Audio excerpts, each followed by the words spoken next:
مختلف جگہوں سے فون بھی آئے اور بعض بالمشافہ بھی کہا کہ یہ جو بات چل رہی ہے کہ ثریا ستارہ جب طلوع ہوتا ہے تو وہ بائی امراض ختم ہو جاتے ہیں، لہٰذا 12 مئی کو جو ثریا ستارہ طلوع ہو رہا ہے تو یہ کرونا وائرس کی بیماری ختم ہو جائے گی، کیا یہ حدیث میں ہے واقعی؟ تو ہم نے بھی پڑھا اس کو پرنٹ میڈیا پر اور ایک آدھ کلپ بھی سنی، لیکن صحیح بات یہ ہے کہ حدیث پاک جس ضمن میں اور جس باب میں بیان کی گئی ہے اس کا اس سے کوئی تعلق نہیں ہے، اس حدیث کا وبائی امراض سے کوئی تعلق نہیں ہے، بلکہ اس حدیث کا تعلق جو ہے وہ کھجوروں کے پھل سے ہے، اور اس کا پس منظر یہ ہے، بخاری شریف میں بھی موجود ہے، آپ دیکھیں بخاری شریف جلد اول صفحہ نمبر 292 کتاب البیوع کے اندر امام بخاری رحمۃ اللہ علیہ باب لائے ہیں جس میں اس حدیث کو بیان کیا کہ بابو بیع الثمار قبل ان یبدو صلاحها، کہ بدوء صلاح سے پہلے پھلوں کی خرید و فروخت کا کیا حکم ہے۔ یہ بات سمجھ لینی چاہیے، امام بخاری رحمۃ اللہ علیہ کا کتاب البیوع میں اور پھر خاص کر بدوء صلاح سے پہلے پھلوں کی خرید و فروخت کے باب میں اس میں لانا اور اس کو باندھنا، یہ اس بات کی دلیل ہے کہ اس حدیث کا تعلق کھجوروں کے پھل سے ہے۔ واقعہ یہ ہے کہ لوگ چونکہ عرب میں کھجوروں کا پھل ہے اور وہاں پر جو کھجوروں کے باغات کی خرید و فروخت ہوتی تھی تو وہ شروع میں ہو جاتی تھی، جیسے ہمارے علاقوں میں مال پر ہو جاتی ہے یا 1-2 سال پہلے لوگ باغات کو خرید لیتے ہیں، تو اس طرح سے وہاں بھی پہلے ہی خرید و فروخت ہو جاتی تھی، پھر اس کو بیماری لگتی تھی پھل کو تو اس میں پھل گر جاتا تھا تو نقصان ہوتا تھا، تو پھر خریدار کہتا تھا بھائی مجھے تو نقصان ہو گیا، میں تمہیں پورے پیسے کہاں سے دوں؟ بیچنے والا کہتا تھا مجھے کیا مطلب ہے، تم جانو۔ بہرحال اس طرح کی باتیں ہوتی تھی، جھگڑے ہوتے تھے، اور یہ حضور پاک صلی اللہ علیہ وسلم کی خدمت میں یہ جھگڑے آتے تھے، تو آپ صلی اللہ تعالی علیہ وسلم نے ان کو جو ہے یہ فرمایا کہ جب تک پھل تھوڑا سا ظاہر نہ ہو جائے اس وقت تک تم اسے نہ بیچو۔ یہ حضرت زید بن ثابت رضی اللہ تعالیٰ عنہ کی روایت ہے، اور اس میں لفظ کل مشورہ بھی ہے، یعنی حضور پاک صلی اللہ علیہ وسلم کا یہ فرمانا مشورے کے طریقے پر تھا کہ تاکہ یہ جھگڑے ختم ہو جائیں اور لوگ اس وقت تک خرید و فروخت نہ کریں جب تک کہ پھل ظاہر نہ ہو، اور جب پھل ظاہر ہو جائے، اور وہ بعض روایات میں جو ہے یہ بھی لفظ آیا ہے اس کا رنگ بدلنے کا، جیسے وہ جو ہے پیلی ہو جائے، پیلی جو ہے وہ سرخ سے پیلی ہو جائے، اس طرح سے جو ہے پیلی اور سرخ الگ الگ ہو جائیں، اس طرح کے الفاظ بھی آئے ہیں۔ مراد یہ ہے کہ تھوڑا وہ استعمال کے قابل ہو جائیں اور آفت سے محفوظ ہو جائیں، اس کے بعد خریدو تو پھر یہ جھگڑا ہی نہیں ہوگا، مال سامنے ہوگا تو اس کے اعتبار سے پھر خرید و فروخت ہوگی تو کوئی جھگڑا نہیں ہوگا۔ اور حدیث پاک میں جو حتی تطلع الثریا فرمایا کہ یہاں تک کہ ثریا طلوع نہ ہو جائے، تو اس سے مراد وقت کو ظاہر کرنا تھا کہ چونکہ اس زمانے میں کوئی اس طرح کے جنوری فروری اس طرح کے جو ہے مہینے تو تھے نہیں،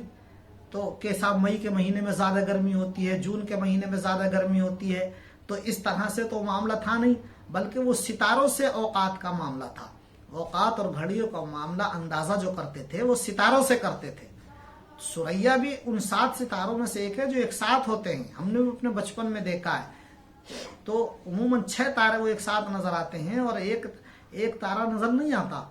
تو وہ کبھی کبھی نظر آتا ہے اور صبح کے وقت میں نظر آتا ہے، اسی کو فرمایا گیا حتی تطلع صبح کے وقت میں طلوع ہوگا۔ تو اس سے جو ہے وہ گرمی کا وقت ہوتا تھا، جب وہ ثریہ تارہ طلوع ہوتا تھا گرمی کے وقت. اسی لیے بخاری شریف کے بین الحوض وہاں لکھا ہوا ہے کا اشتداد الحر فی الحجاز، کو یہ وقت ہوتا تھا عند اشتداد الحر فی الحجاز، کہ حجاز کے اندر اس وقت سخت گرمی ہو جاتی تھی. تو جب گرمی پڑتی تھی تو وہ کھجور کی بیماری ختم ہو جاتی تھی، وہ محفوظ ہو جاتا تھا خراب ہونے سے، پھل بیماری لگنے سے. تو اب اس کے بعد خرید و فروخت کرو تاکہ کوئی جھگڑا نہ ہو. تو یہ مطلب نہیں تھا کہ سارے مرض ختم ہو جاتے ہیں، سارے تو پھلوں کا بھی تذکرہ نہیں، بلکہ وہاں پر کھجوریں تھیں اور کھجوروں کا ہی معاملہ، وہاں جھگڑے ہوتے تھے اور کھجوروں سے یہ متعلق ہے. جتنے اور پھل دنیا میں پائے جاتے ہیں سارے پھلوں کا بھی تذکرہ نہیں ہوگا تو پھر انسانی بیماری کا کہاں تذکرہ ہو جائے گا. تو ساری دنیا سے بیماری ختم ہو جائے گی، یہ ترجمہ کر لینا، یہ مطلب نکال لینا، یہ تو صحیح نہیں ہے. اور اگر یہ صحیح ہے تو کیا 12 مئی کے بعد سارے ہاسپٹل بند ہو جائیں گے؟ کب کوئی بیماری نہیں رہے گی تو ساری بیماریاں ختم ہو جانی چاہیے، لیکن ایسا نہیں ہوتا ہے. تو وبائی امراض سے اس حدیث کا کوئی تعلق نہیں ہے، یہ پھلوں کی خرید و فروخت کے تعلق سے، اور وہ بھی کھجور کے پھل کے تعلق سے، کہ وہاں پر جو ہے جب ثریہ ستارے کے طلوع کے وقت گرمی ہوتی تھی زیادہ، اور جو ہے لوگ اس وقت جو ہے تاروں سے ہی وقت کا پتہ لگاتے تھے. تو اس کا تعلق اس چیز سے ہے، نہ کہ وبائی امراض سے. اس لیے ہمیں اس پر جو ہے غور کرنا چاہیے، اور حضرات اہل علم جن کے ذہن میں یہ بات آئی ان کو پھر غور کرنا چاہیے کہ اس سے کرونا وائرس سے اور وبائی امراض سے جوڑنا یہ نامناسب بات ہے. تو رہ جاتی ہے یہ بات، ہم دعا کرتے ہیں اور دلی تمنا ہے کہ اللہ تعالیٰ 12 مئی ہی کیا 12 مئی سے پہلے ہی اللہ تعالیٰ اس کو ختم فرما دے، لیکن حدیث پاک سے اس کا تعلق نہیں ہے. یہ تو ایک مختصر تشریح میں نے عرض کی. اس کے بعد مجھے ایک دردمندانہ گزارش کرنی ہے، اور وہ یہ ہے کہ خدا کے لیے ہم ذرا یہ بھی احساس کریں کہ اگر خدا نہ خواستہ 12 مئی کو یہ کرونا وائرس کا مرض دور نہیں ہوا، جیسا کہ حضرات نے کہا ہے کہ 12 مئی کو ختم ہو جائے گا، اگر ختم نہیں ہوا تو کیا پیارے نبی صلی اللہ علیہ وسلم کی حدیث جھوٹی قرار پائے گی؟ نعوذ باللہ. کیا آپ صلی اللہ علیہ وسلم کے اوپر یہ بات نہیں پہنچے گی؟ حالانکہ ہمارا تو یقین ہے، ہمارا ایمان ہے کہ ہم اپنی آنکھ سے جو دیکھتے ہیں وہ غلط ہو سکتا ہے، لیکن ہمارے پیارے نبی صلی اللہ علیہ وسلم نے جو فرما دیا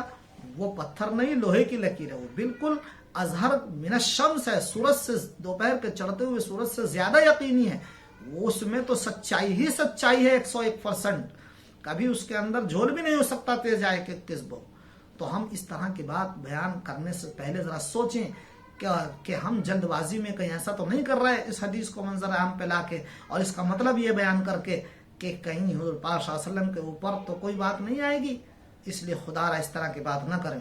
اس سے پہلے بھی اس طرح کی بات ہو چکی. مجھے یاد ہے ابھی جب ہمارا یو پی کا الیکشن ہوا اور اس کے بعد پھر لوک سبھا کا الیکشن ہوا تو یو پی ودھان سبھا کے الیکشن میں بھی ایک بات چلی تھی، لوک سبھا کے الیکشن میں بھی بات چلی تھی. میرے پاس بھی کسی نے وہ بھیجی تھی اور ویسے بھی زبانی ہمیں لوگوں نے بتائی کہ یہ بات جو ہے ایسے ایسے، لیکن ہم نے اس وقت بھی اتفاق نہیں کیا تھا. وہ بات یہ تھی کہ ایک 313 کے عدد کے تعلق سے کوئی بات چلی تھی کہ یہ پڑھا جائے، اور اس وقت یہ معاملہ آ رہا ہے 313 کا، اور بدر میں بھی 313 اصحاب تھے. تو انشاءاللہ فتح ہوگی اور کامیابی ہوگی اور اس میں یہ ہوگا اور یہ ہوگا. لیکن پھر انجام کیا ہوا؟